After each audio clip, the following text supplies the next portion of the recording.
7h16, de volta com o Manhã no Ar e as principais notícias do dia. E quem gosta de arte não pode perder o Festival 5 Minutos em Cena, que traz apresentações, oficinas e espetáculos gratuitos em diversos pontos da cidade. Até a Morel continua ao vivo com a gente e traz informações sobre esse evento.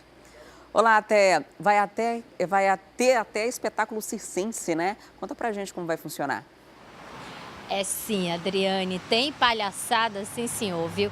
Vão ser 3 dias, né, de show, de evento. Esses eventos vão ocupar várias localidades na cidade de Manaus, começando hoje às 3 horas da tarde pela zona leste da cidade. Na verdade, ali naquela área que é fronteira entre a zona leste e a zona norte da cidade, no Centro de Ensino de Tempo Integral Elisa Bessa Freire, que fica exatamente na Bola do Produtor. É uma escola pública muito grande e essas atividades começam às 3 horas da tarde. Além de atividades de circo, de teatro, de performance, hoje tem roda de conversa. Amanhã as atividades vão estar centralizadas no Palácio da Justiça, começando às 2 horas da tarde, principalmente para quem circula ali pelo centro da cidade, pela Avenida Eduardo Ribeiro, e tem ocupação do Largo de São Sebastião e também do Teatro Amazonas na sexta-feira. Esse é um evento muito interessante porque permite uma troca de experiência entre artistas.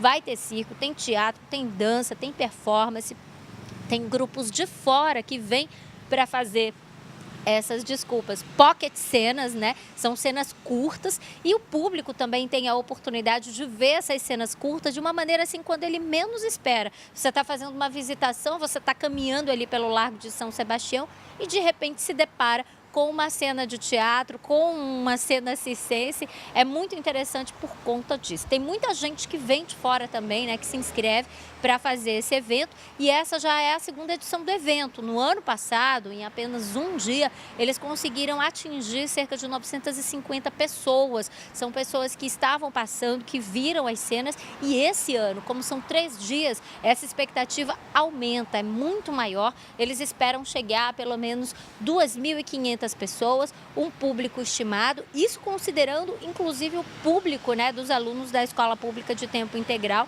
que com certeza vão ser beneficiados por essa iniciativa. Apesar da iniciativa estar acontecendo dentro da escola pública, o espaço vai estar aberto, né, a área vai estar sendo ocupada e, portanto, é uma atividade cultural muito interessante para quem tiver a oportunidade de ver de perto. Tá certo, Thea, muito obrigada pela dica. E é muito provável que você já tenha ouvido falar da APAE, a associação que realiza tratamento para mais de 4.000 crianças especiais. A instituição aqui no Amazonas está diante de uma grave crise financeira, com salários e contas atrasadas. O setor privado tem oferecido alívio no pagamento de dívidas em algumas ocasiões, mas a APAE ainda precisa e muito da solidariedade da população. Os olhares e sorrisos demonstram toda a dedicação dessas crianças.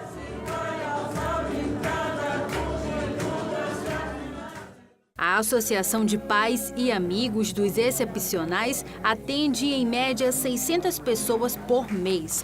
Apesar do sucesso no tratamento de crianças especiais, a APAE tem lutado contra as dívidas. Aqui na APAE trabalham cerca de 50 funcionários diretamente e desse número, 10 deles estão com os salários atrasados há 1 ano e 6 meses. Para manter os 4.000 atendimentos de saúde e 350 educacionais todo mês, as despesas chegam a R$80 mil. Pais e crianças atendidas dependem de boas ações como a dessa rede de lojas, que nos primeiros dias de agosto vai doar 10% das vendas para a APAE. Nós decidimos fazer um final de semana todo de venda, né, voltado para a APAE. Ano passado a gente fez no primeiro semestre, esse ano a gente fez no segundo semestre. A gente vai testar qual vai dar mais resultado, qual a população vai receber melhor.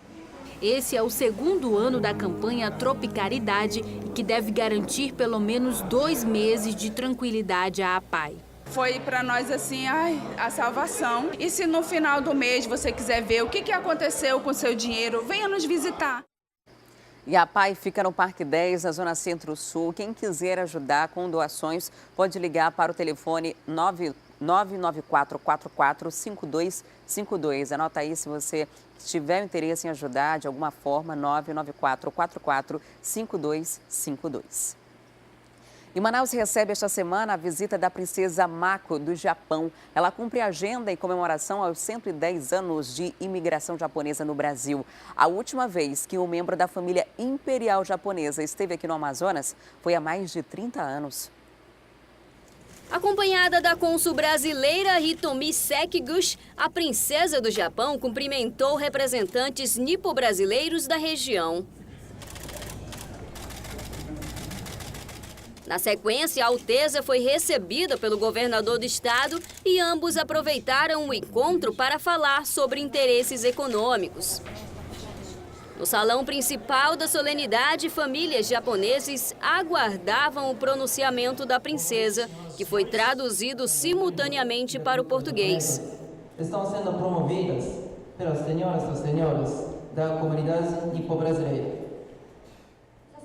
Ainda durante o discurso, Mako declarou estar feliz com a expansão da língua e da cultura japonesa na Amazônia Ocidental e ressaltou a importância de manter essa tradição. Espero que essa história seja legada cuidadosamente para as próximas gerações que irão conduzir o futuro. A princesa Mako Akishino chegou no Brasil no dia 14 e já passou por 11 cidades brasileiras antes de desembarcar em Manaus. O próximo destino é o estado do Pará e no dia 28 a Alteza retorna ao Japão. Esta é a 14ª visita de um membro da família imperial ao país. No Amazonas, um último encontro como esse aconteceu em 1988 com a presença do príncipe Akishino, pai da princesa Mako. Na ocasião, o evento marcava os 80 anos da imigração japonesa. Para o presidente da Associação Nipo-Brasileira da Amazônia Ocidental, a imigração japonesa no Brasil só teve a contribuir com o crescimento econômico do polo industrial de Manaus e a Zona Franca. Muita gente deve se lembrar que a Zona Franca de Manaus era produto japonês, né? E depois veio o Distrito Industrial que ofereceu tantos empregos para o povo amazonense, né? Então, acredito que proporcionalmente o Japão e o japonês, proporcionalmente, não quantidade absoluta, é que o Japão, né, deu mais benefício ao povo do Brasil, do Amazonas, né, pelo fato de ter trazido não só com a cultura da juta, de Pina do Reino no Pará, por exemplo, né, mas também depois veio a Zona Franca e o Distrito Industrial que segurou realmente a Zona Franca de Manaus. Você já ouviu falar do curling? É um esporte disputado em uma pista de gelo e pouco conhecido aqui no Brasil, né? Mas tem um amazonense que vem se destacando nessa modalidade com chances, inclusive, de disputar a Olimpíada de Tóquio em 2020. Morando no Canadá, ele está em Manaus visitando a família. E claro, nós fomos lá bater um papo com ele. Olhando a mesa cheia de lembranças de competições, já dá para ter uma ideia da história de Márcio Cerquinho com o curling. O amazonense conheceu o esporte no Canadá, onde mora há 4 anos. Quando eu me mudei, eu decidi por fazer algum esporte local. E o curling para eles lá é como se fosse futebol, né? Tem 3 milhões de jogadores registrados no Canadá inteiro. Enquanto como nós brasileiros, nós temos 40 jogadores filiados à Confederação de Inverno. Então, eu sou mais um deles e hoje eu sou representante do Brasil em duplas mistas, né? Antes de entrar para o curling, Márcio jogava futebol em ligas semiprofissionais no Canadá. Mas o esporte no gelo estava mesmo no destino do atleta, que teve o empurrãozinho de uma amiga para entrar de vez na modalidade. Ela me diz isso até hoje, quando a gente conversa, ela fala: quando eu te vi lá, eu te gravei, eu levei para um técnico canadense e falei: acho que esse rapaz pode dar certo. E ele falou: vamos tentar. E aí deu certo. O curling é um esporte ainda sem muita tradição aqui no Brasil, que é jogado com essa vassoura numa pista de gelo e com uma pedra de granito. É um jogo em temperaturas baixas, que para o Brasil ser um país tropical, por isso que não tem muita tradição assim, né, Márcio? É verdade. A temperatura na arena ela é em volta de -5 a -10 graus. Tem que ser mantida essa temperatura com uma umidade extremamente baixa. A pedra de granito maciço, ela pesa 20 quilos, né? Então ela é uma pedra pesada, ela desliza sobre o gelo e o que faz deslizar sobre o gelo são microbolhas que a gente joga por cima da superfície lisa de gelo, e é essa moção que faz a pedra girar. Já acostumado a jogar em temperaturas que chegam a quase 0 grau, é quase improvável que ele volte a morar em Manaus.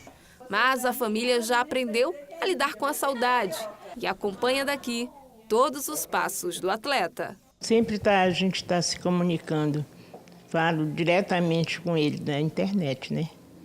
Internet salva. Sempre. Porque a gente sempre fica na torcida, sempre que acontece algum campeonato que ele vai fazer, alguma coisa, a gente fica no YouTube, no Face mesmo, no grupo do curling mesmo, a galera lá, a gente sempre está na torcida. Bicampeão brasileiro de curling, Márcio também joga na seleção brasileira e compete na modalidade dupla mista.